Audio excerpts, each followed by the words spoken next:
So let's talk about Rhinebeck. I think everybody's heard of Rhinebeck at this point. There's always a lot of buzz about it every fall, but like even in the summer, people start talking about it. I went for the first time last year to Rhinebeck and it was really fun, but it was really overwhelming. And I learned a couple things that I'm going to use to shape my experience differently this year.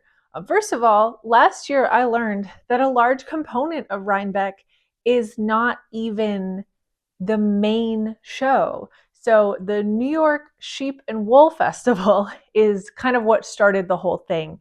That's the large wool show that happens at the Dutchess County Fairgrounds every year. That is kind of the biggest physically event. It goes for several days. However, because all of these yarny people are kind of converging on this small town every fall, these other events have slowly started to conglomerate around the same weekend so that everybody can partake in several or as many as they want to.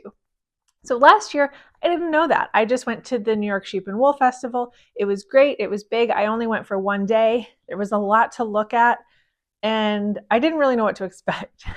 Now that I've been, I have a better understanding of the scale of it. And I also realized last year that I really wanted to go to some of the smaller events.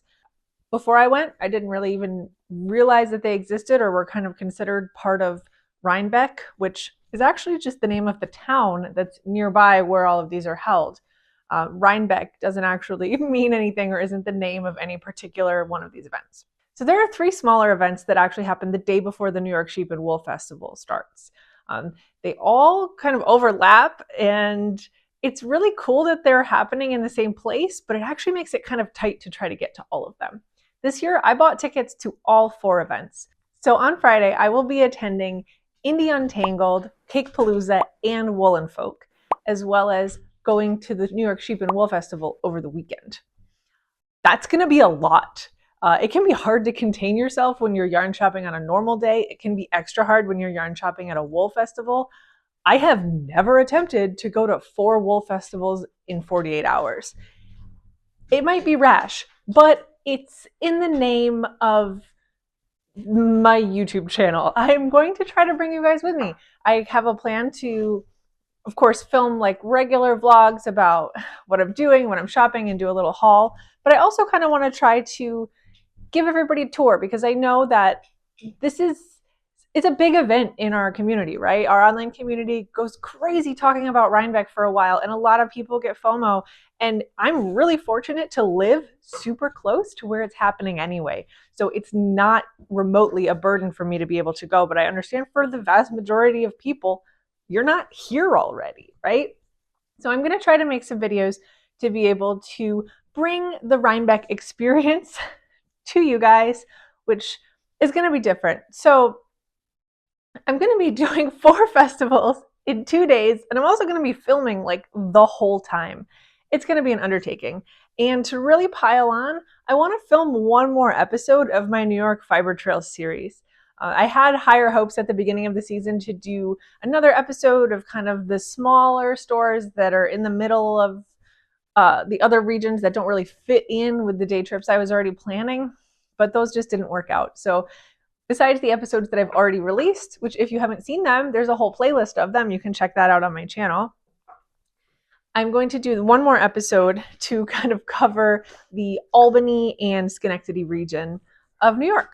I decided to bundle together the New York Fiber Trail Albany region filming with Rhinebeck since I'm going to be traveling that weekend and kind of headed east anyway. I am going to a bunch of yarn stores and then 4 yarn festivals.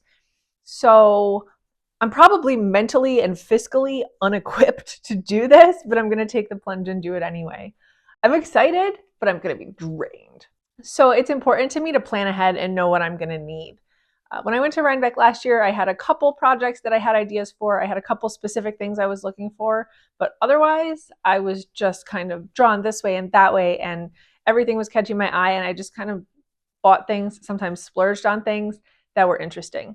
Not that that's a bad thing, but I do think with the large quantity of yarn shopping I'm going to be doing in such a short period of time, I absolutely need to go in with a plan. As always, I'm planning out my Christmas knits already. They were kind of already planned out. I'm going to release a separate video about that when I've got some of them completed and we can talk in more detail. And I have the yarn that I want to show to demonstrate what I'm making.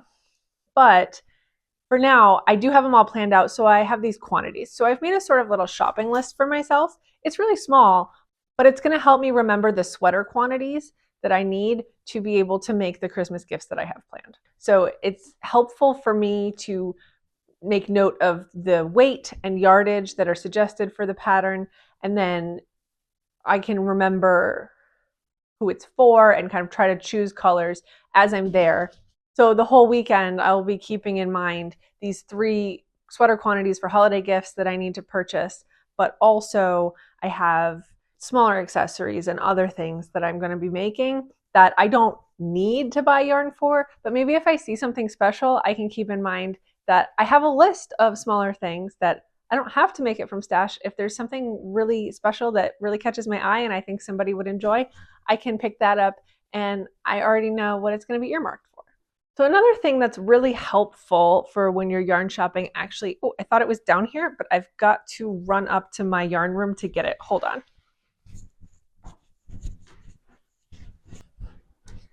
So I love this little tool.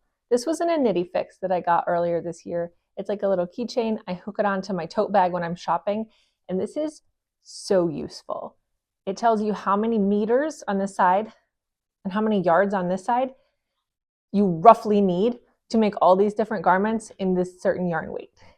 When I first saw this, I was like, oh, that's such a cute novelty. I love the idea. I cannot believe how many times I've genuinely used this. I didn't realize how much time in yarn stores I was spending on my phone on Ravelry, kind of trying to gauge and ballpark where I would need to be to make a certain garment or a certain type of garment. So I love this, and I will absolutely be fixing this on my tote bag to bring with me to all of my yarn shopping.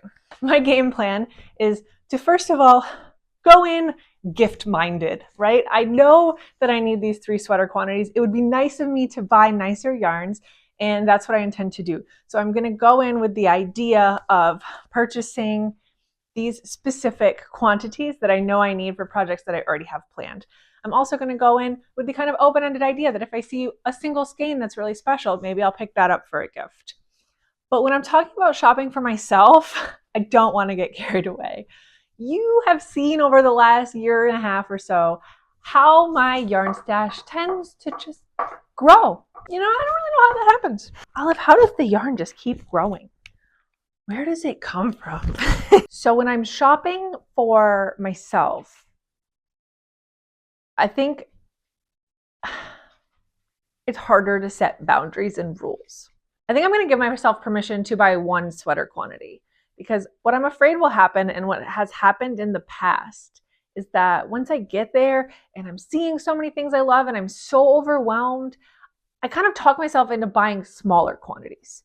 So even though I might love a yarn and think I could make a sweater out of this and it would be so beautiful, I guilt myself about the cost of a single sweater quantity, and then I talk myself out of buying a sweater quantity, and usually I just get 1 or 2 skeins of that same yarn, and then I do that like 10 more times in the same day, and I end up with a bunch of smaller quantities that are still gorgeous and useful, and I'm happy I have them. But at the end of the day, I could have bought a sweater quantity of 1 of them and been super, super happy with it, and then just not bought everything.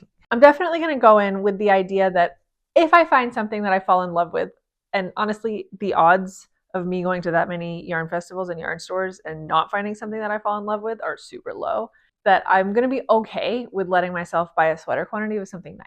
I'm also going to try not to go crazy to buy things for myself, but also recognize that I'm gonna buy stuff. I'm gonna be very taken with things, probably notions and project bags as well, because I do get very caught up in that kind of thing. It's gonna be okay. I'm gonna try not to go broke, but I'm also gonna give myself permission to spend a little money, because that's why I'm going. I'm not going to window shop. I also just generally think at events like this, it's good practice to do a lap or 2 before you purchase anything. Unless you see something that you see and you know that there is a 0% chance you're going to leave without it, do another lap, because it's better to see everything or nearly everything and then make your decision than it is to pick things up as you go and then get to the end and regret that you already spent so much because you would have liked things that you found later. that was a lot of talking about ideas and vague notions I have about what I'm going to do and how I'm going to treat my yarn shopping. But I hope it's helpful. If you're interested to learn how I'm planning my Christmas knits, I did make a video earlier this year about how to plan your knitting on Ravelry. You can watch that here. I hope you're having a lovely fall. Tell me in the comments if you were able to come to Rhinebeck or not. And honestly, if you see me there, come up and say hello. It can be so hard to stumble upon yarny friends in the wild, so we have to take the opportunity while we have it. Come say hi. I'm so excited to go to all of these yarny things in one day. I think I might burn out my brain. I don't know. I feel like it's going to be so much to deal with, but it's going to be so fun at the same time. I'm so excited to go, and I'm so excited to be able to bring you all of this content and share it with everybody. So subscribe to the channel so you can check back and see all of my future content coming up, which is a lot of yarn stores and a lot of yarn festivals, and of course the hauls and everything from when I get back.